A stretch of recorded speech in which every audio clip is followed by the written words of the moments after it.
근데 어제 되게 짜증나는 일이 있었어요.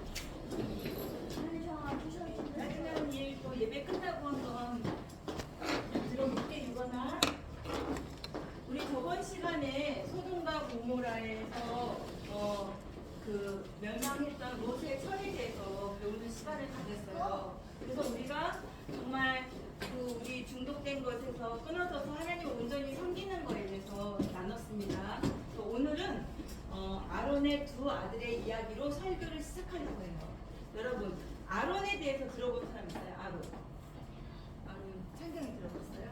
그리고 아론의 두 아들이 있는데 두 아들에 대해서 들어본 적 있어요? 아론의 두 아들에 대해서 들어본 적 있어요? 창경이? 이름 혹시 기억나요? 이름 기억나요? 아론의 두 아들이 있었는데 아론은 어떤 사람이었냐면 모세의 형이었어요. 그래서 모세는 이스라엘 백성을 광야로 인도해서 하나님을 예배하는 가나안으로 이끌었던 선지자였는데 그 선지자의 형이었고 그 아론은 하나님께 대제사장으로 세움을 받은 사람이었습니다. 구약 시대에서는 아버지가 대제사장이면 아들도 대제사장이었어요. 그래서 아버지가 대제사장의 옷을 입으면 그 옷을 아들한테도 입혀줬어요. 그건 뭐냐면 그 직분이 아들한테도 정말 유산처럼 이렇게 내려오는 거였어요. 그래서 아버지 아론이 대제사장이었기 때문에 아론의 두 아들도 대제사장이 되었는데 그 이름이 나답과 아비후였습니다. 그런데 나답과 아비후는 아론처럼 하나님을 진심으로 경외하는 대제사장이 아니었어요. 그래서 나답과 아비후가 성막으로 들어갈 때 성소로 들어갔는데 하나님이 원하시지 않는 불을 가지고 하나님께서 명하신 불이 있는데 하나님께서 명하지 않는 불을 가지고 성소에 들어갔어요. 어떻게 됐을 것 같아요? 죽었어요. 천벌 받았어요. 천벌을 받았어요. 이거는 너무 좋은 말이야. 천벌. 그러니까 하나님의 벌을 생각하고 있어야지 우리가 살 수 있습니다. 이 경고를 들어야지 살 수 있는데 유건아 너무 전도사님 기쁘게 했다. 그 대제사장은 어떤 그 직분이었냐면 이스라엘 백성 전체를 대표해서 그 죄를 하나님 앞에 속죄하는 직분을 가졌어요. 근데 대제사장은 그냥 제사장이랑 다르게 어떤 의미가 있었냐면 이렇게 잠깐만 그 박일 전도사님이랑 그 손수님이 조금만 도와주실래요? 이런 막이 있었어요. 이런 휘장이라고 이런 천막 커튼처럼 생긴 막이 있었어요. 그러면 요 막이 그 손사님이 있으면은 요 막이 이렇게 있는 거예요. 이렇게 있으면은 여기가 전체가 만약에 성소라고 생각해봐요. 그러면 이 막이 쳐 있고 이 막 뒤에는 언약궤가 있었어요. 하나님의 언약궤가 있었는데 그 언약궤는 하나님의 임재가 있고 하나님의 이름이 있는 곳이에요. 그래서 요 언약궤는 하나님의 임재가 바로 있는 곳이기 때문에 요 언약궤, 이 언약궤가 있는 곳을 지성소라고 불러요. 여러분 뭐라고 부른다고요? 지성소. 이 언약궤가 있는 곳으로는 아무나 들어갈 수 있을까요? 없을까요? 없어요. 누가 들어갈 수 있을까요? 대제사장. 제사장 앞에 대가 붙어야 돼요. 대제사장이 들어갈 수 있는데 대제사장이 요 안에 들어갈 때 만약에 대제사장이 자기가 죄가 있어. 그러면 이 안에 들어가면 어떻게 될까요? 죽어요. 그러면은 일반 백성들이 여기 들어갈 수 없잖아요. 제사장들도 요 안에 들어갈 수 없어요. 제사장은 여기까지만 들어갈 수 있고 일반 백성들은 성소에 들어올 수가 없어요.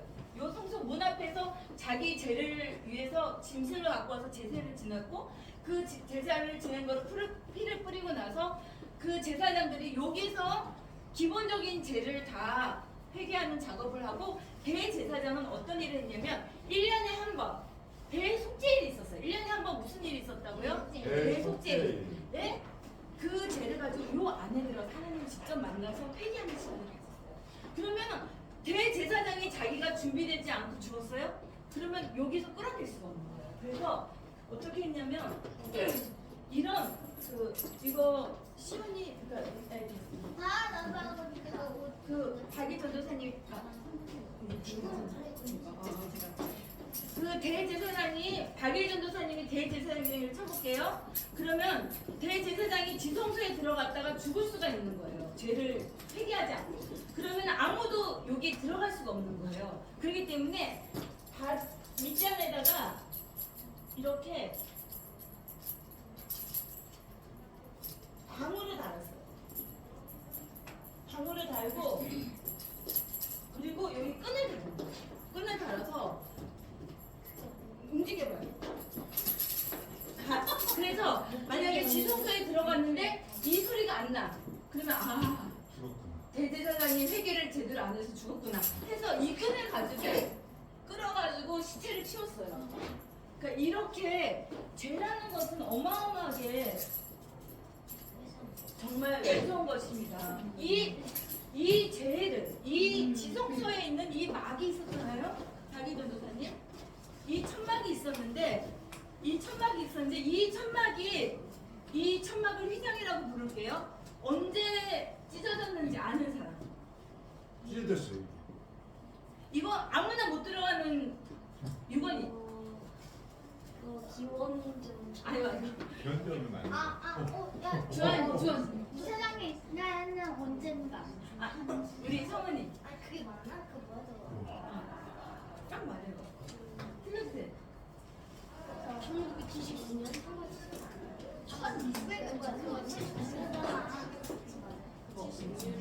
맞아. 너가 알 것 같았어. 예수님께서 십자가에서 죽으시는 그때 발가 흔들렸어요. 또 위에서부터 그 성소의 휘장이 위에서부터 이게 쫙 찢어진 거예요. 그래서 이 성소에 휘장이 찢어져서 가운데 길이 생겼어요. 이건 뭘 의미할까요? 옛날에는 하나님의 임재가 있는 언약 지성소에 대제사장만 들어갈 수 있었는데 예수님께서 십자가에서 죽으심으로 우리한테 새롭고 산 길을 열어주신 거예요. 그게 예수님께서 길이요 진리요 생명이라는 말씀이에요. 그래서 지금은 어떻게 되냐면 우리가 다 제사장이에요. 그런데 하나님의 임재 앞에 그대로 들어갈 수 있는 제사장이에요. 그리고 대제사장은 누구시냐면 예수님이에요. 그래서 예수님께서 우리 온 인류의 죄를 위해서 죽으셨고 우리는 그 예수님의 십자가의 죽음을 통하여서 제사장이 된 거예요. 어떤 제사장? 왕 같은 제사장. 그래서 하나님의 임재 앞에 들어갈 수 있게 됐어요. 그래도 죽지 않아요.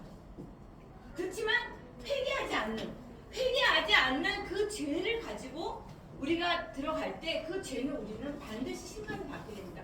하나님께서 어떻게 말씀하셨냐면 여러분 행위의 책이라는 걸 아나요? 행위책 들어본 사람? 뭔가 알 것 같은데 모르겠어요. 들어본 것 같아? 저도 들어본 것 들어본 것 같아요. 같아. 그 예수님의 앞에는 두 책이 있대요. 하나는 생명책이고 하나는 행위책이에요. 생명책은 뭐냐면 누가 구원받았는지 구원받았지 않았는지 구원받은 사람의 이름이 다 저기 적혀있어요.